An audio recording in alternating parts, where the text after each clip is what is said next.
देखो बच्चों, हम लोगों ने फर्स्ट लेक्चर में वो डिफाइन कर लिया था। अरे वो जो था इक्विलिब्रियम कांस्टेंट केसी।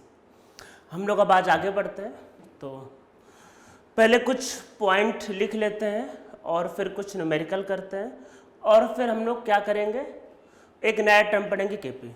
तो कुछ पॉइंट लिख लेते हैं, तो नीचे लिखो some important point regarding equilibrium and equilibrium constant, some important point regarding equilibrium and equilibrium constant। ठीक है, तो इक्विलिब्रियम और इक्विलिब्रियम कांस्टेंट के रिगार्डिंग कुछ इंपॉर्टेंट पॉइंट को लिख लेते हैं। ठीक है, तो देखो सबसे पहले अगर आपके पास सपोज करते हैं रिएक्शन है A times A B time B, इससे बनता है C time D, C time C and D time D.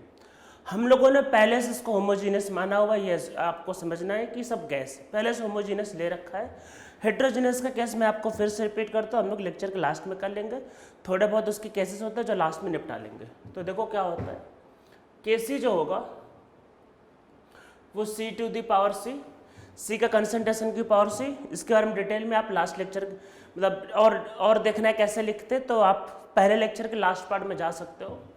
फिर क्या होगा, D to the power D upon A to the power A and B to the power B. ठीक है, ये होता है।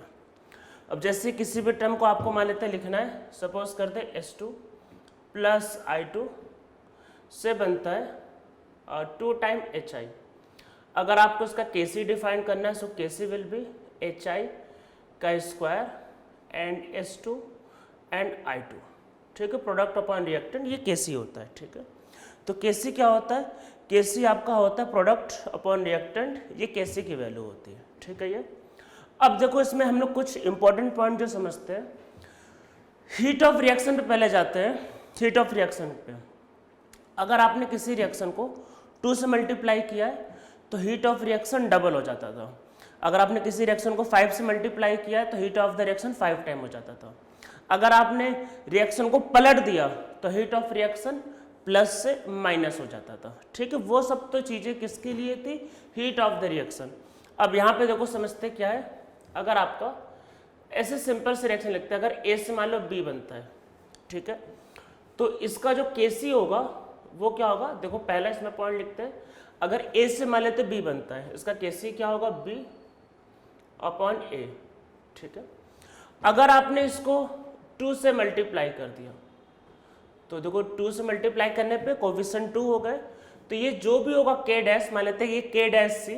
ठीक है, के डैश सी ले लेते हैं, तो देखो ये क्या होगा, जो होगा बी स्क्वायर अपॉन ए स्क्वायर, या इसको लिख सकते हैं दिस इज बी अपॉन ए का होल स्क्वायर, और बी बाई ए तो के सी था, तो मतलब यहाँ पे जो के डैश सी होगा वो के सी का स्क्वायर होगा। तो इसका मतलब ये हुआ कि अगर आप रिएक्शन को किसी भी टर्म से मल्टीप्लाई करोगे तो वो उसके पावर में चला जाएगा। ठीक है, तो मीन्स अगर आप अपने रिएक्शन को सपोज करो x से अगर आपने मल्टीप्लाई कर दिया, तो जैसे अगर ये के सी है तो x से मल्टीप्लाई करेंगे तो के सी टू दी पावर x हो जाएगा।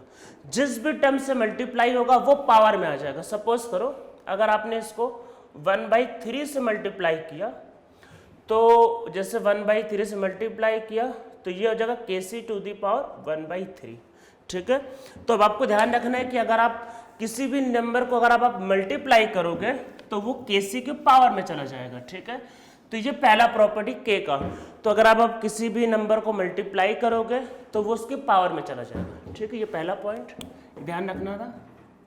अब देखो जैसे ये जो लिखा हुआ है, जैसे ए से मान लो बी बनता है, ठीक है, और इसका केसी क्या होगा, बी बाई ए, जिसका केसी होता है। रिएक्शन को सपोज करते हमने पलट दिया, रिवर्स कर दिया, मान लेते कि बी से ए बनता है, तो अब जो केसी होगा देखो, अब मतलब इसका जो के डैश सी जो भी होगा मान लेते हैं, वो क्या होगा, वो अब आपका हो जाएगा ए बाई बी। और देखो ये नंबर इसका उल्टा है, तो मतलब अब ये जो के डैश सी है ये 1/KC है। इसका मतलब ये है, अगर अब आप रिएक्शन को अगर आप पलट दोगे तो उसका रेसिप्रोकल हो जाएगा। मीन्स रिएक्शन को अगर आप रिवर्स करोगे सेकेंड पॉइंट था, तो मतलब अगर आप रिएक्शन को रिवर्स करोगे so it will become reciprocal. ठीक है, हीट ऑफ रिएक्शन में लास्ट चैप्टर में नेगेटिव होता था, पर यहाँ पे अब आपका क्या होगा, यहाँ पे ध्यान रखना रेसिप्रोकल हो जाएगा। ठीक है, तो इसमें नीचे आप खुद से लिख सकते हो कि व्हेन रिएक्शन इज रिवर्स के बिकम 1/k। ठीक है, रेसिप्रोकल हो जाएगा। ठीक है, ये अब देखो इसमें आगे एक पॉइंट, जैसे अगर ए से मान लेते बी बनता है, ठीक है, इसका इक्विलिब्रियम कांस्टेंट हम लोग KC1 ले लेते हैं। एक दूसरा रिएक्शन है, मान लेते C या मान लेते ऐसा कुछ, मान लेते B से C बनता है, इसका इक्विलिब्रियम कांस्टेंट हम लोग KC2 ले लेते हैं। अगर आपने दो रिएक्शंस को मान लो ऐड कर दिया तो देखो B से B कट जाएगा, तो A से क्या बनेगा, C बनेगा। तो अब यहाँ पे क्या होगा, ये ध्यान रखना, मल्टीप्लाई होगा। आप बोलोगे सर कैसे मल्टीप्लाई कैसे होगा, देखो ये जो KC है, अच्छा ये इसका जो KC है, ये C/A लिख सकते हैं, बिल्कुल लिख सकते हैं C/A।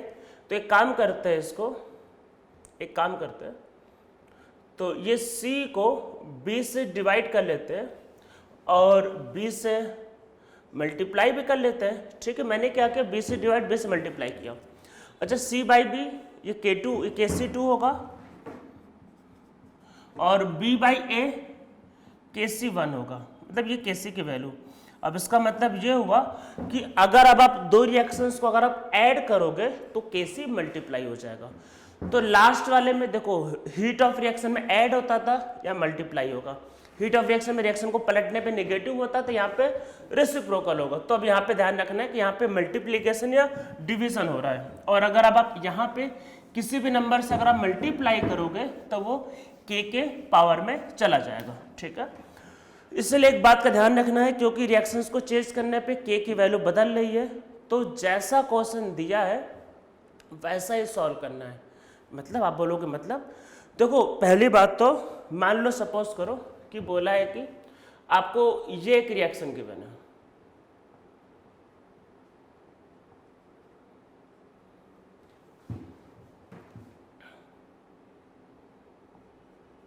मान लो ये एक रिएक्शन गिवन है, इसका मान लो KC निकालना है।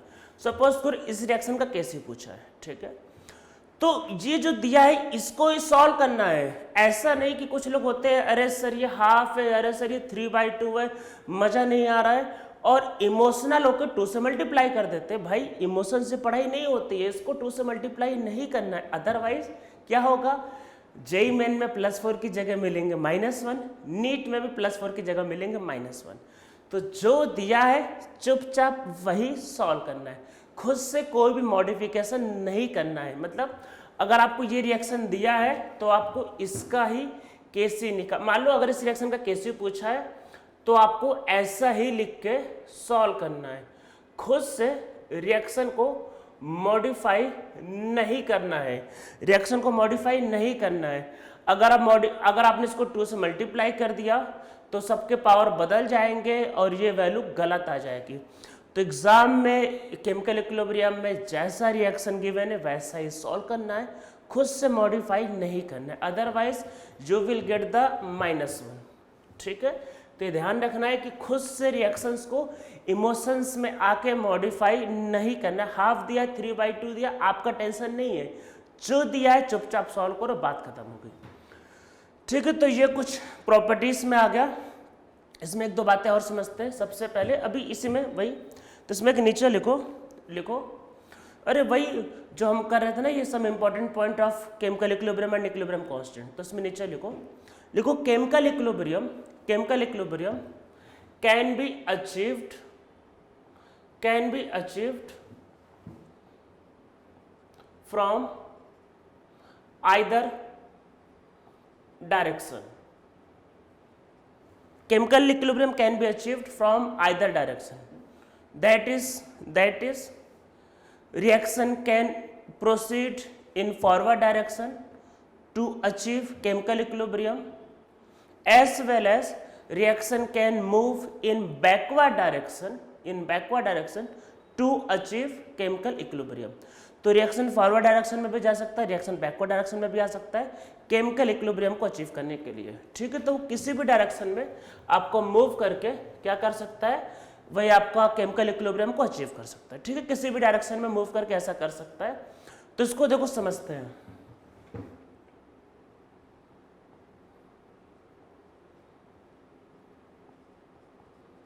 सपोज करो ये रिएक्शन है, ठीक है, ऐसा गिवन है। अब हो सकता है मान लो रिएक्शन ऐसा लिखा है, पर मान लो जो कंटेनर है जहां पर रिएक्शन होती है वहां पे हो सकता है स्टार्टिंग में सिर्फ अमोनिया दिया हो। तो अगर स्टार्टिंग में अमोनिया गिवन है, हो सकता है सिर्फ अमोनिया गिवन हो, कोई दिक्कत नहीं। तो बैकवर्ड का रेट क्या होगा, फास्ट होगा। अरे सिर्फ अमोनिया गिवन है मान लो, तो बैकवर्ड का रेट फास्ट होगा, फॉरवर्ड का रेट क्या होगा, नहीं है तो स्लो होगा, जीरो होगा। धीरे धीरे बैकवर्ड का रेट कम होने लगेगा, फॉरवर्ड का रेट बढ़ने लगेगा, कुछ टाइम बाद दोनों का रेट सेम हो जाएगा, तो केमिकल इक्विलिब्रियम क्या होगा, आ जाएगा, ठीक है। तो रिएक्शन किसी भी डायरेक्शन से अचीव हो सकती है, ठीक है। अच्छा, इक्विलिब्रियम में होता क्या, इक्विलिब्रियम में फॉरवर्ड और बैकवर्ड का डायरेक्शन का रेट सेम होता है। ध्यान रखना है कि जो केसी जो था वो केफ अपॉन केबी का रेशियो था, ठीक है। तो इसमें लिखो at equilibrium rate of forward and rate of backward direction are same, ठीक है। अब एक बात जो बहुत इंपॉर्टेंट है, ये ध्यान रखना है, रिएक्शन ने शुरुआत कहां से की, रिएक्शन ने फॉरवर्ड मतलब प्रोडक्ट से बैकवर्ड जाकर शुरुआत किया या रिएक्टेंट से फॉरवर्ड जाकर शुरुआत किया, उससे के का वैल्यू का कोई लेना देना नहीं है। लोग इमोशनल होके ये बोलते हैं अरे सही उल्टा जा रहा है तो इसको उल्टा करें, अरे नहीं भाई, केमिकल इक्विलिब्रियम, ये जो इक्विलिब्रियम है ये तब डिफाइंड होता है जब फॉरवर्ड और बैकवर्ड का रेट सेम होता है। तो रिएक्शन की शुरुआत क्या हुआ इससे कोई मतलब नहीं है, ये तो डिफाइंड तब होता है जब फॉरवर्ड और बैकवर्ड का रेट सेम होता है। ये केएफ बाई केबी का रेशियो होता है। तो रिएक्शन के डायरेक्शन से केसी का कोई लेना देना नहीं। हो सकता है कि मान लो स्टार्टिंग में सिर्फ ये हो, ठीक है, स्टार्टिंग में सिर्फ ये हो तो रिएक्शन बैकवर्ड जाए और फिर इक्विलिब्रियम अचीव हो, ऐसा हो सकता है। पर उसके बावजूद भी जो केसी जो डिफाइन किया जाएगा वो हमेशा होगा प्रोडक्ट अपॉन रिएक्टेंट। तो ये ध्यान रखना है कि जैसे एक रिएक्शन है मान लो, तो इसका जो केसी जैसे फॉरवर्ड के लिए कांस्टेंट होगा केएफ, बैकवर्ड के लिए कांस्टेंट होगा केबी, तो इसका जो केसी जो होगा वो फॉरवर्ड बाई बैकवर्ड का रेशियो होगा और ये हमेशा प्रोडक्ट अपॉन रिएक्टेंट होगा, ऑलवेज, ठीक है। ये आपका ऑलवेज, इसमें कोई एक्सेप्शन नहीं। केसी डिफाइंड ऐसा किया गया है, तो आपने रिएक्शन की स्टार्टिंग में रिएक्टेंट लिया है, कोई दिक्कत नहीं, रिएक्शन फॉरवर्ड जाएगा, इक्विलिब्रियम आ जाएगा। रिएक्शन की स्टार्टिंग में आपने प्रोडक्ट लिया है, कोई दिक्कत नहीं, रिएक्शन बैकवर्ड आएगा, इक्विलिब्रियम आ जाएगा।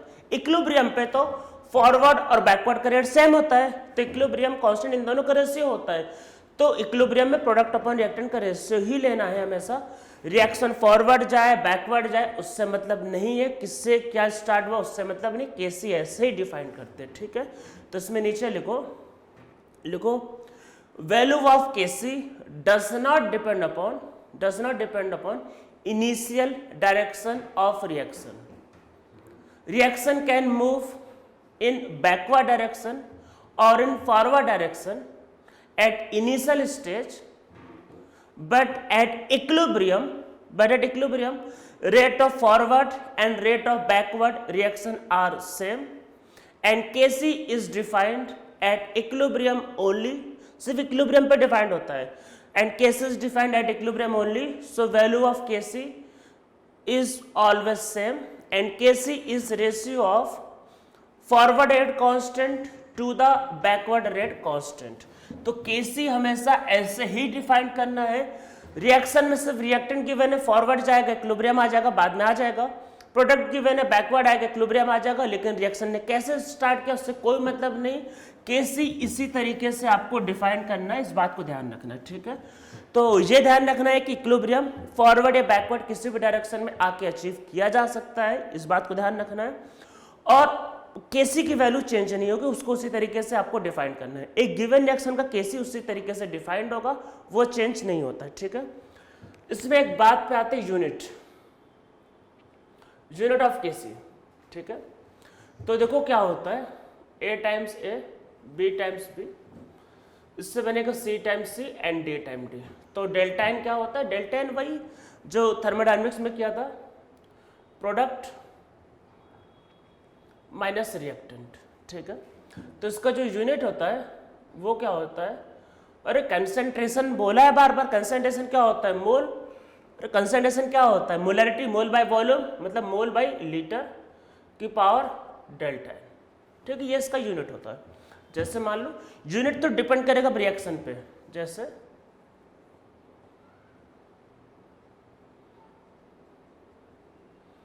तो इसका देखो जो डेल्टा एन है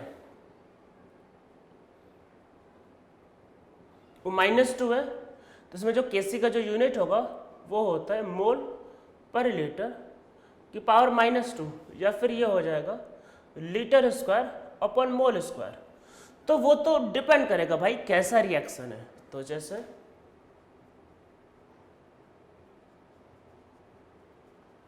इसका करोगे तो इसका डेल्टा एन 1 आएगा, तो इसमें जो केसी का जो यूनिट होगा, हम लोग से अभी यूनिट पे फोकस कर रहे हैं, तो ये होगा मोल पर लीटर, ठीक है।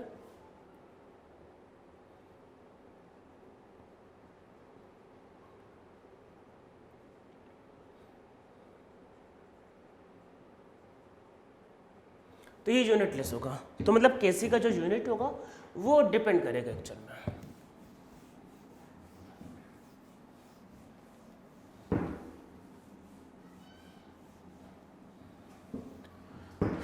ठीक है, तो केसी का यूनिट हो गया। इसमें कुछ और चीज़ें भी करनी है, पर उसको करने के पहले मतलब केसी के इम्पोर्टेंस के बारे में समझते हैं, पर वो सब करने के पहले कुछ बेसिक न्यूमेरिकल करते हैं, कुछ न्यूमेरिकल करते हैं, फिर केसी का इम्पोर्टेंस समझते हैं, फिर केपी डिफाइन करते हैं। पहले अब कुछ न्यूमेरिकल की हमको ज़रूरत है, और ये चैप्टर का न्यूमेरिकल मैं रिपीट करता हूँ, बहुत सिंपल है, बहुत ज़्यादा सिंपल, एक ही दो फॉर्मूले उस पर पूरा चैप्टर है, ठीक है। तो देखो करते हैं, स्टार्ट करते हैं।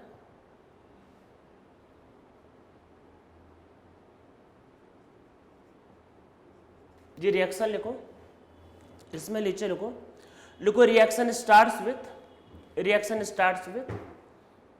20 mole of PCl5, reaction starts with 20 mole of PCl5 at equilibrium moles of PCl5 is twice the mole of PCl3. At equilibrium, moles of PCl5 is twice the mole of PCl3. Find the Kc of reaction, मतलब Kc मतलब equilibrium constant. Find the Kc of reaction if volume of container पे लिखो, if volume of container is 5 liter. If volume of container is 5 liter. Equilibrium पे देखो क्या बोला है कि mole of PCl5 is twice the mole of PCl3, मतलब कि PCl5 का जो मोल है वो PCl3 के मोल के ट्वाइस है एट इक्विलिब्रियम।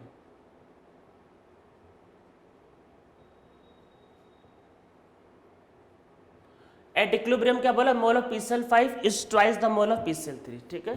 तो PCl5 का जो मोल है वो PCl3 के ट्वाइस है, ठीक है। अब देखो कैसे करेंगे इसमें, अब वॉल्यूम 5 लीटर दिया था, ठीक है। देखो कैसे करते हैं, मैं आपको जो लिखने जो बताने जा रहा हूँ इसी तरीके से आपको लिखना है सारे क्वेश्चंस को। कोई भी दिक्कत है आप पूछ सकते हो, पर इसी तरीके से लिखने की हैबिट डालना है। पूरा चैप्टर फिर आपको बहुत सिंपल लगेगा, ठीक है। ये हैबिट अब आपको डेवलप करनी है। देखो क्या, t = 0, मतलब ये बता रहे इनिशियल जब स्टार्ट हुआ, तो इसके मोल गिवन थे 20, भाई इसके मोल 20 दिया हुआ था। t = T इक्विलिब्रियम, मतलब कि केमिकल इक्विलिब्रियम आ गया है, ठीक है। देखो यहाँ पे समझो कोफिशिएंट 1 है, यहाँ कोफिशिएंट 1, इसका कोफिशिएंट 1।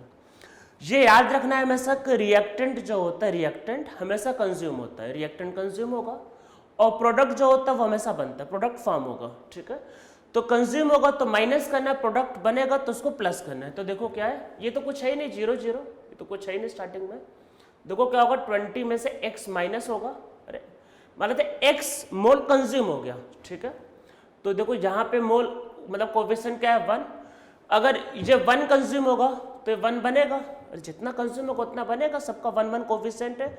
अगर x कंज्यूम हो रहा है तो कितना बनेगा भाई, x बनेगा, और ये भी कितना बनेगा, x बनेगा। ठीक है, तो इक्विलिब्रियम पे मान के चल रही है x मोल कंज्यूम हो, x मोल बना, x मोल बना। अब क्या बोल रहा है कि एट इक्विलिब्रियम PCl5 जो है वो PCl3 का ट्वाइस है। तो देखो क्या है, PCl5 कितना है 20 - x, और PCl3 क्या x, तो x की वैल्यू 20/3, तो इसकी वैल्यू 20/3 आ गया।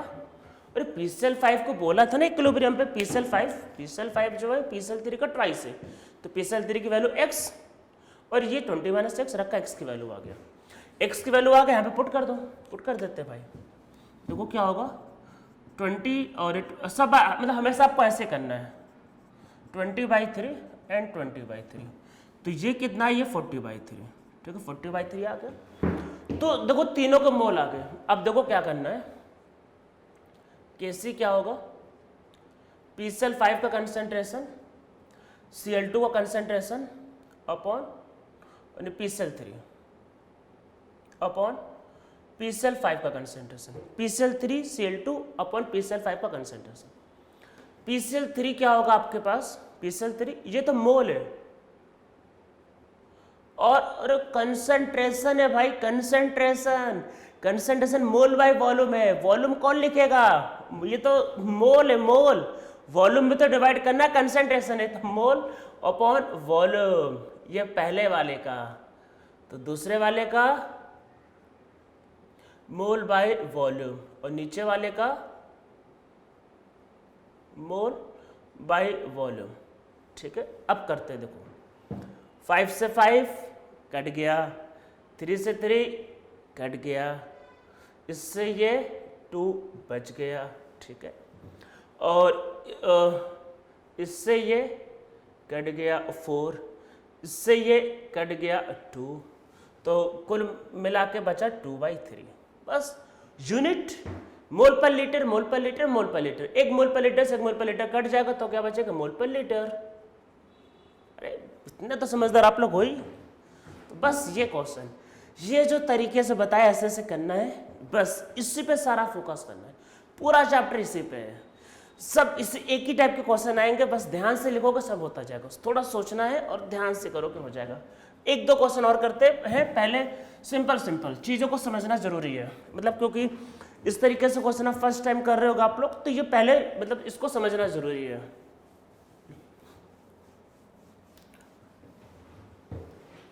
आगे बढ़ते हैं।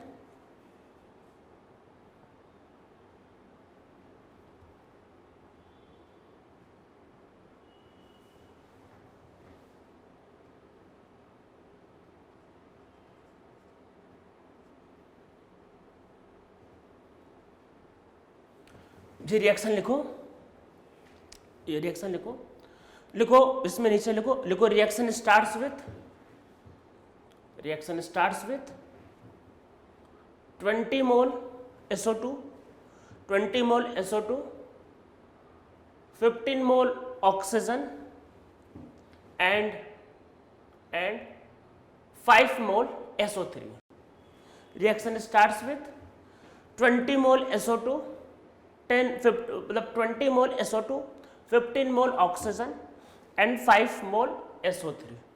रिएक्शन की स्टार्टिंग में तीनों दे सकता है, ऐसा कोई रूल नहीं कि भाई यही दो दे, सब कुछ दे सकता है। अब ये भी दिया, ये भी दिया, ये भी दिया, अब आपके मन में आकर सर जाएगा कहाँ, देखते कुछ और इन्फॉर्मेशन दे देते क्वेश्चन में। देखो reaction starts with 20 mole SO2, 15 mole O2 and 5 mole SO3, 5 mole SO3। If at equilibrium moles of oxygen and SO3 are same, if at equilibrium moles of oxygen and SO3 are same, find the Kc of reaction if volume of container is 2 liter. Find the Kc of reaction if volume of container is 2 liter. ठीक है, अब देखो इसको करते हैं। Reaction के start में क्या गिवन है, 15 मोल मतलब 20 मोल, 15 मोल, 5 मोल। इक्विलिब्रियम पे दोनों के मोल सेम है। अब भाई दोनों के मोल सेम है तो एक ही चीज हो सकता है, ये घट जाए और ये बढ़ जाए। अरे तभी तो सेम हो सकता है, और कैसे सेम होगा? रिएक्शन देखो अच्छा क्या होगा, दो ही ऑप्शन है, या तो फॉरवर्ड जाए या तो बैकवर्ड आए। आपको पहले से बोल दिया कि इक्विलिब्रियम किसी भी डायरेक्शन में मूव कर सकता है। रिएक्शन फॉरवर्ड भी जा सकता है, रिएक्शन बैकवर्ड भी आ सकता है, दोनों डायरेक्शन में जा सकता है।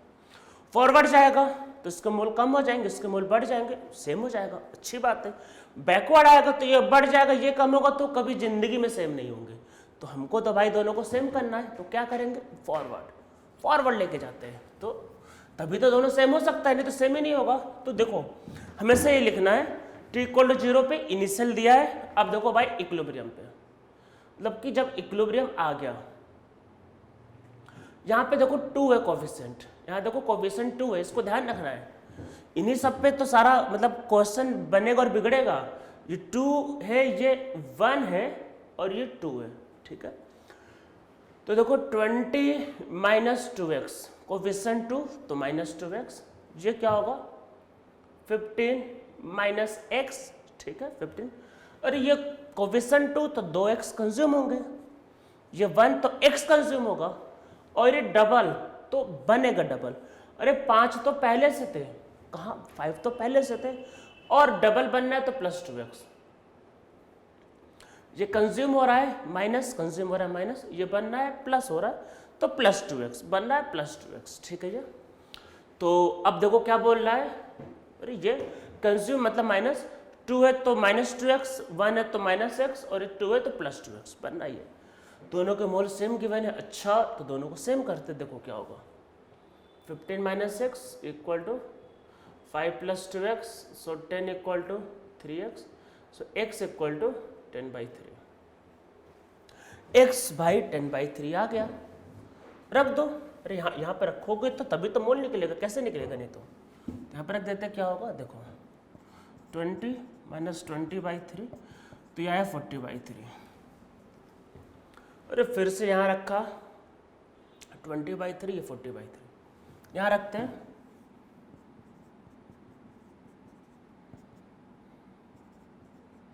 35/3, मेरे हिसाब सही आ रहा है। और क्योंकि दोनों वैल्यू सेम है तो मेरे हिसाब से ये भी 35/3 आना चाहिए, पर फिर भी चलो चेक कर लेते हैं।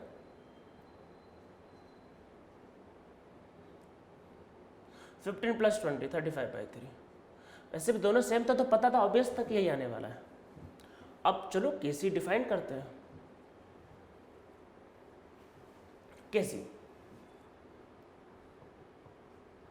SO3 का स्क्वायर और नीचे 2 बार, मतलब SO2 2 बार और O2 1 बार, ठीक है। तो ये आया। अब चलो सबकी वैल्यूज को पुट किया जाए। SO3 35/3, वॉल्यूम इज 2 लीटर, तो देखो बहुत ध्यान से रखना है। 35/3 वॉल्यूम इज 2 लीटर, इसका स्क्वायर होगा, और ये कितना है भाई, ये 40/3 है, 40/3 सही, 40/3 तो रखा जाए।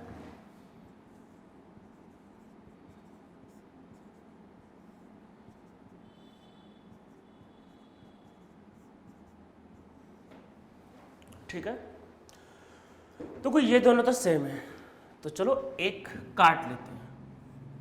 अरे ऐसे काटने में बहुत मजा आता है ना, एक चलो काट ले, एक टेंशन कम हो, ठीक है।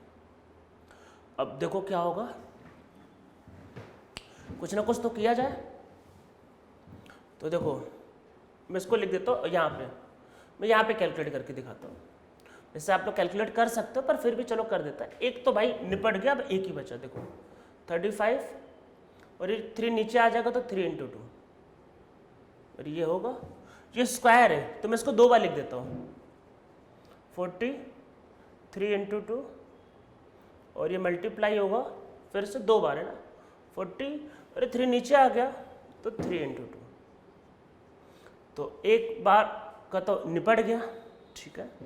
और क्या हो सकता है, ये 7 हो जाए और ये 8 हो जाए, और इसमें एक 2 भी कट कर लो, ये हो जाए 4, और तो कुछ कट नहीं रहा है तो 3 ऊपर चला जाएगा, तो 3 ऊपर जाएगा ना, ये तो 21, और ये 4 × आपके पास क्या होगा 4 इंटू क्या है ये 40 160 यूनिट। एटम लीटर का स्क्वायर, एटम लीटर और एटम मीटर का स्क्वायर, तो मतलब अरे ये है एटीएम और लीटर की पावर -1 या फिर ये होगा लीटर एटीएम, ठीक है। तो ये इसका यूनिट होगा।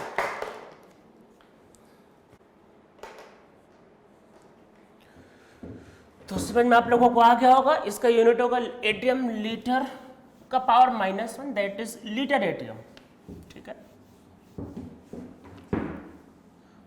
नहीं लीटर एटीएम नहीं, सॉरी, अरे मोल था ना, मोल लीटर, एटीएम नहीं भाई, मोल होगा ना, मोल पर लीटर, तो इसका यूनिट है लीटर पर मोल। एटीएम कट कर दो, एटीएम कट कर दो, अभी एटीएम कहाँ से आ गया, उसके लिए तो केपी आएगा अभी, तो ठीक है। तो उसको कट कर लो, अरे कट करो, उसको लिखो मोल पर लीटर, मोल पर लीटर की पावर -1 या फिर लीटर पर मोल। अरे कट करो एटीएम को, मोल लिखो, हो गया। एक और क्वेश्चन चलो करते हैं, पहले बेसिक एक क्वेश्चन अभी और समझते हैं, फिर कुछ चीज़ों को और समझेंगे, और बड़े बड़े न्यूमेरिकल धीरे धीरे लेवल बढ़ा रहे धीरे धीरे। तो ऐसे टाइप के जो क्वेश्चन है सीईटी के लिए, जेईई मेन के लिए, नीट के लिए बहुत इंपॉर्टेंट है, मतलब ऐसे टाइप के इंपॉर्टेंट, ऐसे टाइप के क्वेश्चन आते हैं। बस पहले बेसिक समझ रहे, फंडामेंटल अच्छा होगा तो आगे सब कुछ इजी लगेगा। तो चलो एक रिएक्शन और लिखा जाए, N2 + 3H2 से बनता है 2 अमोनिया। एक्चुअल में अमोनिया के रिएक्शन आप लोग देखोगे तो मैं बहुत लिखता हूँ, मुझे बहुत पसंद है, फेवरेट रिएक्शन, क्योंकि इसमें वैरायटीज मिल जाता है ना, 1, 3, 2 हर टाइप के कोएफिशिएंट मिल जाते हैं, तो बहुत अच्छा रिएक्शन है, मतलब सिंपल एंड गुड रिएक्शन, मतलब समझाने के लिए, ठीक है। तो नीचे लिखो रिएक्शन स्टार्ट्स विथ, अभी लेवल नहीं बढ़ा रहे, अभी पहले बेसिक में ही रहते हैं, मैं तुम्हें सोचा था ये दे दो, नहीं अभी स्टार्ट बेसिक से करते हैं। अच्छा चलो थोड़ा सा बढ़ा देते हैं, चलो थोड़ा सा बढ़ा लेते हैं और डिटेल में आगे। चलो नीचे लिखो reaction starts with 20 mole ammonia, ammonia को दे देते हैं, चलो कोई दिक्कत नहीं। Reaction starts with 20 mole ammonia, reaction ये दिया है, बोला है अमोनिया दिया है, तो पहले जो बोला इमोशनल होके भाई रिएक्शन को मत पलट देना, क्यों? क्योंकि रिएक्शन को पलटने से के की जगह 1/Kc आ जाएगा, मतलब 1 Kc की जगह 1/Kc, रिएक्शन को पलटने से के की जगह 1 हो जाता है, तो वैल्यू गलत हो जाएगी। दिया क्या है उससे मतलब नहीं है, ये दिया, ये रिएक्शन का चाहिए तो यही सॉल्व करना है, बस उल्टा सीधा खुद से किया तो मिलेगा -1, खुद से नहीं पलटना है भाई रिएक्शन को, जो दिया है वही करो सॉल्व। प्रोडक्ट दिया कोई बात नहीं, करते हैं भी सॉल्व, रिएक्शन को खुद से नहीं पलटना। कुछ लोगों को आदत होती है अरे सर ऐसे नहीं मजा आ रहा, पलट देते हैं, तो वो जो को मजा नहीं आ रहा जो पलट देते हैं, तो वैसे लोगों को एग्जाम वाले मजा ले लेते हैं और -1 मिलता है, ठीक है। नहीं पलटना है भाई, जैसा है वैसा ही करना है, ठीक है। इमोशन से पढ़ाई नहीं करनी है। नीचे लिखो इसमें रिएक्शन से start with 20 mole ammonia at equilibrium,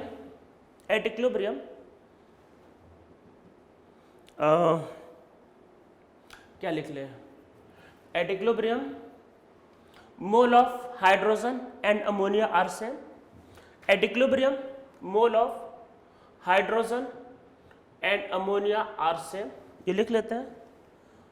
ये चलो कुछ और लिख लेते हैं, ये कट कर दो, कुछ और लिखते हैं। लिखो at equilibrium mole of ammonia is 10, ये लिखते हैं। Eight equilibrium mole of ammonia is 10, इसको 10 कर लेते हैं, mole of ammonia is 10। Find the Kc of given reaction, find the Kc of given reaction if volume of container is 5 liter, volume of container is 5 liter, ठीक है, 5 litre volume है, ठीक है, volume is 5 litre, और equilibrium पे ammonia कितना given है 10, अरे 10 मोल गिवन है, ये इक्विलिब्रियम पे अमोनिया कितना गिवन है, इक्विलिब्रियम पे भाई अमोनिया गिवन है 10 मोल अमोनिया गिवन है, eight equilibrium mole of ammonia is 10 मोल, ठीक है, 10 मोल दे रखा है, 10 मोल अमोनिया, ठीक है, ध्यान रखना है।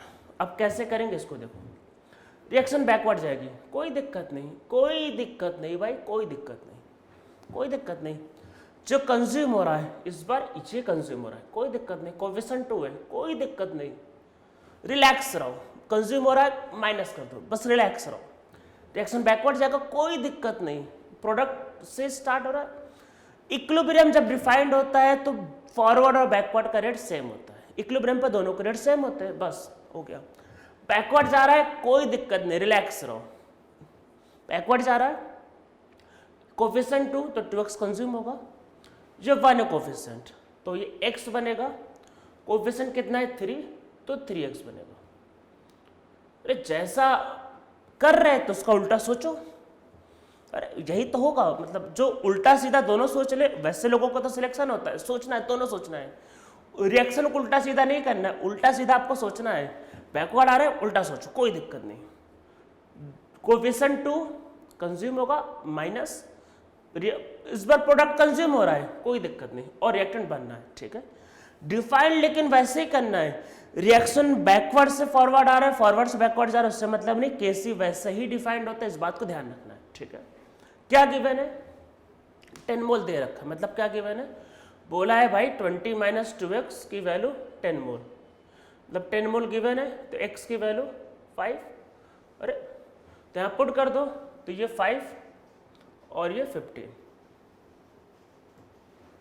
आगे मोल, ठीक है, मोल आ गए, कर लेते चलो।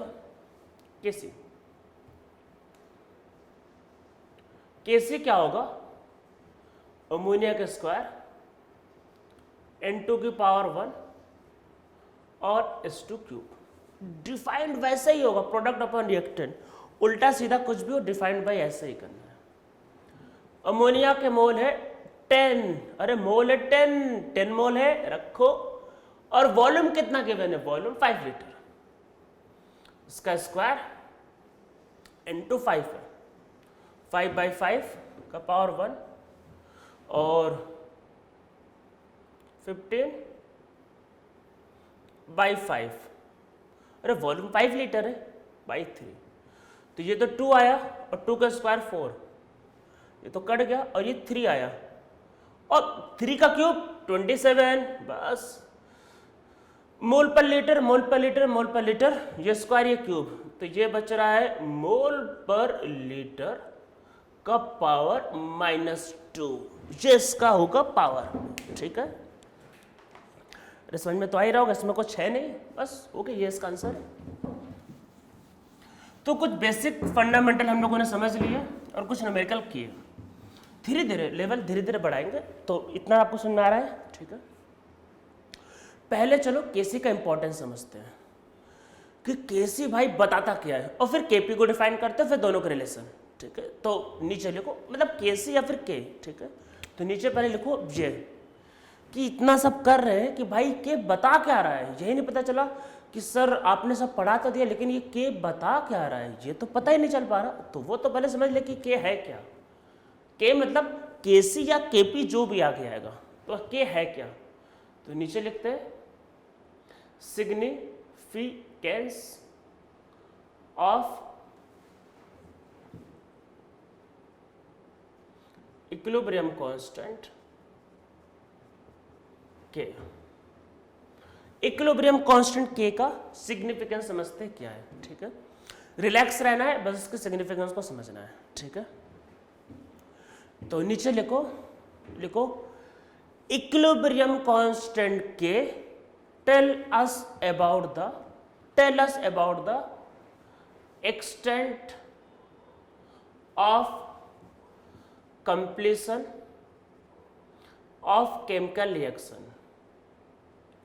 extent of completion of chemical reaction, कि कोई भी केमिकल रिएक्शन कितना कंप्लीट हुआ है उसके बारे में बताता है equilibrium constant. Extent of completion, कि कितना कंप्लीट हुआ है या फिर कितना बचा है, extent of completion of chemical reaction, equilibrium constant के बताता है उसके बारे में। समझते हैं, देखो प्रॉपरली समझते हैं, बहुत डिटेल में। देखो रिएक्टेंट से बनता है प्रोडक्ट, रिएक्टेंट से बनता है प्रोडक्ट। के कैसे डिफाइन किया, के डिफाइन किया प्रोडक्ट अपॉन रिएक्टेंट से, ठीक है। अगर मान लो इक्विलिब्रियम पे, अगर इक्विलिब्रियम पे प्रोडक्ट ज्यादा है, मान लो प्रोडक्ट ज्यादा है और रिएक्टेंट कम है, तो के की वैल्यू क्या होगी, ज्यादा। मतलब कि जब के, या आप ऐसे समझो, अगर के की वैल्यू ज्यादा है, अगर के की वैल्यू ज्यादा है तो प्रोडक्ट ज्यादा होना चाहिए और रिएक्टेंट कम होना चाहिए। अगर मान लो के की वैल्यू कम है, मतलब के मान लो कम आ रहा है, तो के कम कब होगा, जब रिएक्टेंट ज्यादा होगा। मतलब जैसे जैसे के का वैल्यू बढ़ेगा तो इसका मतलब प्रोडक्ट बढ़ेगा, और अब प्रोडक्ट बढ़ेगा तो रिएक्टेंट ऑटोमेटिक कम होगा। भाई रिएक्टेंट से तो प्रोडक्ट बनता है, वो कहीं आसमान से थोड़ी ना टपक रहा है। प्रोडक्ट कहाँ से बनता है, इसी से तो बनता है। अगर ये बढ़ेगा तो ये कम होगा, और अगर ये बढ़ेगा तो ये कम होगा। ऑब्वियस इससे ये बनता है, उससे वो बनता है, यही तो होता है ये। अगर के का वैल्यू ज्यादा है तो इसका मतलब ये ज्यादा है ये कम, अगर के का वैल्यू कम है इसका मतलब ये ज्यादा है ये कम है, बस। तो मतलब के का वैल्यू हमको ये बताता है रिएक्शन मतलब इक्विलिब्रियम पे कौन कितना है। तो समझो इसमें क्या होगा, तो इसमें नीचे लिखते हैं, नीचे लिखो as value of equilibrium constant के increases, as value of equilibrium constant के increases, amount of product at equilibrium also increases and amount of reactant decreases। तो इसमें देखो क्या होगा, जब K का वैल्यू बढ़ता है तो इसका मतलब ये हुआ कि प्रोडक्ट भाई ज्यादा हो रहा है, वही तो वह एक्सटेंट ऑफ रिएक्शन बढ़ रहा है। K जितना ज्यादा एक्सटेंट ऑफ रिएक्शन उतना ज्यादा। अरे एक्सटेंट मतलब प्रोडक्ट बना बहुत ढेर सारा बन गया, मतलब प्रोडक्ट ज्यादा और रिएक्टेंट कम, ठीक है। के अगर कम है तो के मतलब कम है तो मतलब प्रोडक्ट कम। अरे प्रोडक्ट कम का एक ही मतलब है भाई, रिएक्टेंट ज्यादा होगा, और क्या है इसका मतलब है ये ज्यादा। तो जैसे जैसे के बढ़ेगा प्रोडक्ट बढ़ता है। तो मतलब इससे पता चलता है कि मतलब कि आपका कितना ज्यादा प्रोडक्ट बनना है, मतलब कितना रिएक्शन कंप्लीट हो रहा है, ठीक है। इसको लिख लो, और लिखते हैं भाई, अभी और लिखेंगे। अब देखो समझो, अगर k का वैल्यू 1 है, k का वैल्यू 1 है, इसका मतलब कि प्रोडक्ट और रिएक्टेंट नॉर्मली दोनों सेम होंगे इक्विलिब्रियम पे। k अगर 1 आया, देखो इसमें खुद रख के देखो, इसका मतलब इक्विलिब्रियम पे दोनों नियरली सेम है, मतलब k की वैल्यू 1 मतलब दोनों नियरली सेम। तो भाई लिखना ये सब इक्विलिब्रियम पे लिखना, चलो लिख लो कि at equilibrium it means product and reactant are nearly same. K की वैल्यू अगर 1 से बड़ा है, 1 से बड़ा कब हो सकता है भाई, मतलब 2 है 3 है 4 है, ये तभी होगा जब ये बड़ा होगा। तो मतलब क्या है कि जो प्रोडक्ट होगा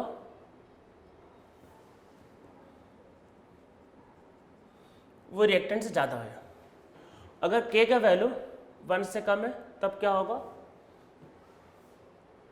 जो प्रोडक्ट है वो रिएक्टेंट से कम है।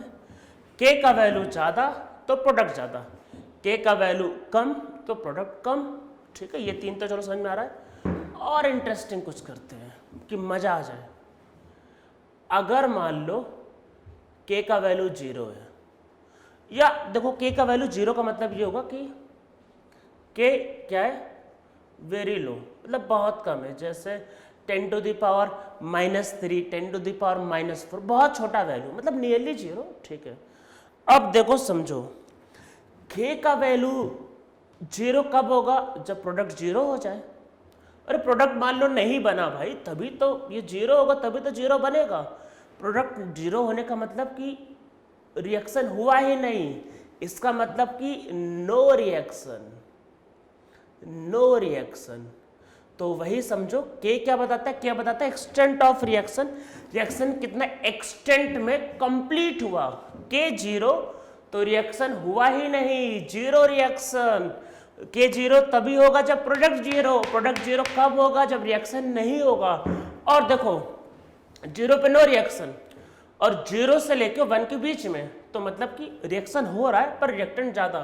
1 आ गया तो रिएक्टेंट प्रोडक्ट सेम, और 1 से बड़ा हो गया तो प्रोडक्ट भाई ज्यादा हो गया, रिएक्टेंट कम हो गया। अच्छा, और मान लो ज्यादा करते करते कितना ज्यादा, एकदम ही ज्यादा, इनफाइनाइट लेके जाते हैं भाई, इनफाइनाइट। ये इनफाइनाइट का सिंबल, अरे इनफाइनाइट का सिंबल है इनफाइनाइट। अरे 8 जो होता है 8 को लिटा दो, वर्टिकल होता है, 8 को लिटा दो तो बन जाता है इनफाइनाइट, ठीक है। इनफाइनाइट के बहुत बड़ा हो गया। अब आपको भी पता है कि ये इनफाइनाइट तभी आ सकता है जब ये 0 हो जाए, मतलब रिएक्टेंट बचा ही नहीं, रिएक्टेंट पूरा निपट गया। तो रिएक्टेंट नहीं बचता तो वो क्या होता है, इरिवर्सिबल रिएक्शन, और इरिवर्सिबल रिएक्शन एक ही डायरेक्शन में मूव करता है, तो वही आपका होता है इरिवर्सिबल, जहां पे रिएक्टेंट नहीं बचता है। तो ये क्या होता है इरिवर्सिबल रिएक्शन, ठीक है। इसमें क्या होता है, रिएक्शन इज कंप्लीटेड। तो देखो अब के की वैल्यू से अब आपको बातें करनी है, अब आप छोटे नहीं हो, अब आप बड़े हो गए हो। अगर आपसे कोई पूछे नो रिएक्शन, बोलोगे इक्विलिब्रियम कांस्टेंट इज 0, ये नो रिएक्शन का मतलब। आपसे बोले कोई इरिवर्सिबल रिएक्शन, बोलोगे के is infinite. When k is infinite, in that case reactant is 0, this means reaction is irreversible। अब आप इन सब के टर्म में बातें करोगे। तो ये k का सिग्निफिकेंस, k की वैल्यू जैसे जैसे बढ़ेगी वैसे वैसे क्या होगा, आपका अमाउंट ऑफ प्रोडक्ट बढ़ेगा और रिएक्टेंट का अमाउंट कम होगा, ठीक है। तो ये k का सिग्निफिकेंस है। k का वैल्यू इनफाइनाइट से मतलब ये कि भाई 1000 से बड़ा, अरे 1000 बहुत बड़ा वैल्यू हो गया था, 1000 से जब बड़ा होगा तो उसको हम लोग बोलेंगे कि आपके पास रिएक्शन जो है वो नियरली क्या है, कंप्लीट हो गया, ठीक है। जब 1000 से बड़ा होगा तो मान के चलेंगे रिएक्शन नियरली कंप्लीट हो गया, ठीक है। तो ये हो गया आपका के का सिग्निफिकेंस। अब एक टर्म केपी डिफाइन कर लेते हैं, दोनों को रिलेट कर लेते हैं, बस आज इतना ही करेंगे। फिर नेक्स्ट लेक्चर में इस पर बस न्यूमेरिकल, अरे केपी तो डिफाइन कर ले। अब आते हैं इक्विलिब्रियम कांस्टेंट केपी पे। केसी में सी का मतलब था कंसंट्रेशन, पी का मतलब है प्रेशर। तो मान लो एक रिएक्शन है A times A B time B, इससे बनेगा C time C and D time D, ठीक है। इसमें पी एज्यूम करते हैं, पी क्या है, टोटल प्रेशर एट इक्विलिब्रियम। तो पी जो है टोटल प्रेशर एट इक्विलिब्रियम। तो केसी में क्या था, कंसंट्रेशन, तो केपी में अरे जिसकी बात होगी उसका खुद का प्रेशर, कोई दिक्कत आए तो पार्शियल प्रेशर व Dalton's law of partial pressure जाके रिवाइज करो। कहाँ पे, गैसेस स्टेट में जाओ, लेक्चर नंबर 4 में, लेक्चर नंबर 4 में गैसेस स्टेट में जाओ तो आपको मिलेगा Dalton's law of partial pressure. तो यहाँ पे पार्शियल प्रेशर की बात होगी, अरे भाई खुद की तो प्रेशर की बात होगी तो उसी पे तो डिपेंड करेगा इक्विलिब्रियम कांस्टेंट। तो केपी क्या होता है, केपी होता है पार्शियल प्रेशर ऑफ सी, सी का प्रेशर लेना है तो अगर कोएफिशिएंट सी है तो उसका power C, partial pressure of D इसका power D, partial pressure of A इसका power A, partial pressure of B इसका पावर बी। ये केपी की वैल्यू होगी। जैसे एग्जांपल चलो समझते हैं।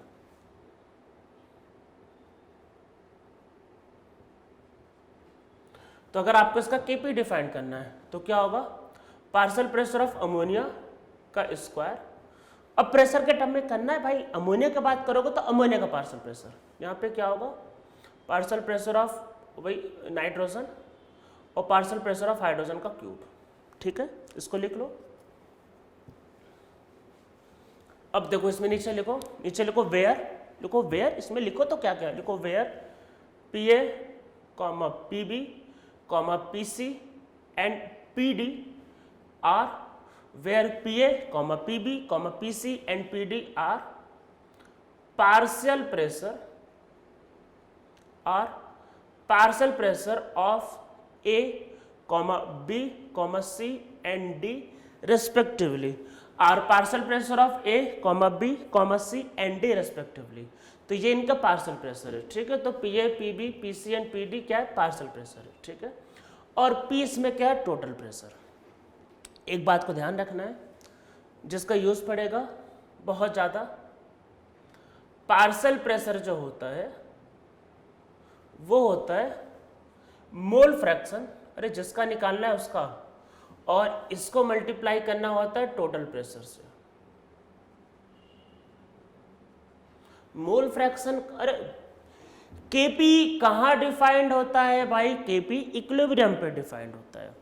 तो मोल फ्रैक्शन भी कहाँ डिफाइंड होगा, इक्विलिब्रियम पे, और ये भी कहाँ डिफाइंड होगा, टोटल प्रेशर एट इक्विलिब्रियम पे। तो इसमें नीचे लिखो, in this partial pressure, mole fraction and total pressure everything is taken at equilibrium. सब कुछ इक्विलिब्रियम पे लेना है, ठीक है, इक्विलिब्रियम पे सॉल्व हो रहा है। ठीक है। तो पार्शियल प्रेशर क्या होता है, mole fraction into total pressure. ये formula Dalton's law of partial pressure gases state में आपको बताया गया है, ठीक है। केपी पे आज कोई न्यूमेरिकल नहीं करेंगे, मतलब केपी पे न्यूमेरिकल इंतजार करेंगे, नेक्स्ट टर्न पे करेंगे। अभी तो अभी क्या करेंगे, केपी आ गया केसी आ गया, दोनों में रिलेशन निकाल लेते हैं भाई, ये लास्ट में कर लेते हैं, इसके आगे वाला काम न्यूमेरिकल इस पे नेक्स्ट टर्न पे, ठीक है। तो अब नीचे लिखो रिलेशन बिटवीन, बस इसी केपी और केसी में पूरा चैप्टर है बस। तो नीचे लिखो relation between KP and KC, KP and KC में रिलेशन निकालते हैं, ठीक है। अच्छा तो क्या होगा देखो, पीवी इक्वल टू होता है एनआरटी, सबको पता है। P इक्वल टू क्या होता है, अच्छा N बाई वी, और R इंटू टी हो सकता है, हाँ। N बाई वी क्या होगा, कंसंट्रेशन, अरे यही तो होता है कंसंट्रेशन, और क्या होता है मोल बाय वॉल्यूम, तो ये होता है CRT, तो ये हो गया कंसंट्रेशन। तो देखो क्या होगा, रिएक्शन ले लेते हैं, जनरल रिएक्शन जो लिखते हैं,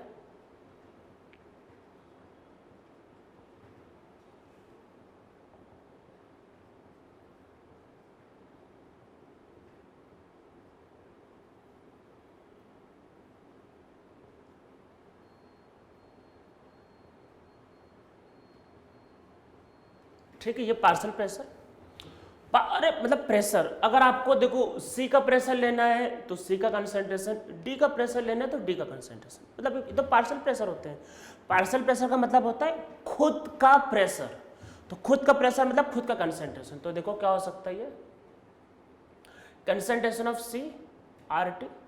अरे टेम्परेचर तो भाई जिस कंटेनर में रिएक्शन होगा टेम्परेचर तो सबके लिए सेम होगा, पर मोल तो सबके अलग अलग होंगे ना, सी के लिए सी का मोल, डी के लिए डी का मोल, तो कंसंट्रेशन सबका अलग अलग होगा, ऊपर power C.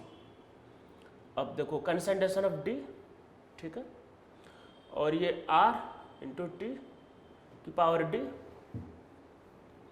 Concentration of A R into T,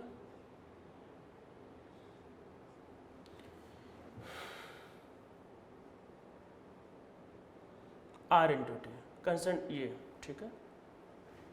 अलग कर लेते, देखो क्या होगा, ये सी का कंसंट्रेशन मैं ऐसा कर लेता हूँ, देखो अरे ये स्क्वायर ब्रैकेट भी तो भाई कंसंट्रेशन ही तो बता रहा था, मैं यही लिख देता हूँ। तो ये कंसंट्रेशन मतलब सी टू द पावर सी, और ये कंसंट्रेशन सी मतलब कंसंट्रेशन ऑफ डी, मतलब ये कंसंट्रेशन ऑफ डी, तो D to the power D, A to the power A, और B to the power B, ठीक है ये, और आर टी का power C plus D minus A plus B. अच्छा, coefficient of product minus coefficient of reactant, ये तो भाई इसको मैं रेस कर देता हूँ, ये तो भाई डेल्टा एन होता है, याद करो डेल्टा एन। तो मतलब क्या हुआ, केपी, अभी एक्चुअल में पावर कट हो गया था तो वीडियो रुक गया था, तो बस 1 मिनट और कर लेते हैं, नहीं तो बचा रह जाएगा। तो ये जो लिखा है देखो ये, और यही तो केसी होता है, तो देखो केपी इक्वल टू क्या आएगा, केसी, और ये होगा आरटी की पावर डेल्टा एन, ठीक है। तो डेल्टा एन क्या होगा, ध्यान रखना डेल्टा एन सिर्फ गैस के लिए लेना है, अभी हम लोग होमोजीनियस कर, तो ये क्या होगा, प्रोडक्ट के मोल माइनस रिएक्टेंट के मोल, ठीक है। मतलब ये समझ लो, मतलब डेल्टा एन जी का मतलब है गैस के मोल लेने प्रोडक्ट वाले माइनस गैस के मोल लेने रिएक्टेंट वाले, ठीक है। ये डेल्टा एन जी का मतलब है, ठीक है। ये जैसे मान लो रिएक्शन लिखते हैं, कुछ एग्जांपल, PCl5 से बनता है PCl3 प्लस Cl2, तो इसका डेल्टा एन तो समझ में आ ही रहा है, +1 है, अरे 2 - 1, तो इसके लिए Kp इक्वल टू क्या हो जाएगा, Kc और Rt की पावर 1, ठीक है। जैसे मान लो रिएक्शन है N2 + 3H2 से बनता है 2 अमोनिया, तो इसका डेल्टा एन कितना होगा, -2, तो इसका Kp हो जाएगा Kc और Rt की पावर -2, या फिर हो जाएगा Kc बाई Rt का स्क्वायर। और देखो टेम्परेचर क्वेश्चन में दिया रहेगा, R तो पता है होता है, R कांस्टेंट है। अरे R के लिए ध्यान रखते वक्त ये एटीएम में है, ये एटीएम लीटर में, सॉरी Kc क्या है एटीएम लीटर, मतलब अरे केसी मोल पर लीटर, मतलब ये लीटर में था और ये एटीएम में रहेगा प्रेशर, तो इसलिए आर की वैल्यू वो 0.0821 लेना, ध्यान रखना है। तो क्वेश्चन में टेम्परेचर दिया रहेगा और रख दोगे तो केपी से केसी, मान लो आपने केसी निकाल लिया, टेम्परेचर गिवन होगा तो केपी निकल जाएगा, मान लो केपी दिया है तो उससे कैसे निकल जाएगा, टेम्परेचर दिया रहेगा। और बाकी केपी पे बेस्ड न्यूमेरिकल हम लोग नेक्स्ट लेक्चर में करेंगे, ठीक है। तो अभी आज हम लोग इतना ही करेंगे।